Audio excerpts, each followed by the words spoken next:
Si Bella, na-check up na sa kanina ni Doc.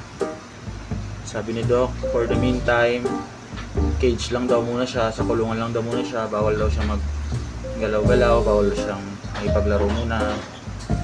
Kahit malakas pa yung katawan niya kasi para gumaling yung pilay niya. Napilayan kasi siya dahil hindi ko alam kung minusok ba yung paa niya sa cage. Pag uwi namin, saka na lang ako na yung lakad niya hindi pantay. Tapos, parang medyo namamaga yung paa niya. Kaya, wala ko sa bed ngayon. Nilastahan siya ng anti-inflammatory para hindi na mamamaga yung paa niya. Get well soon, Bella.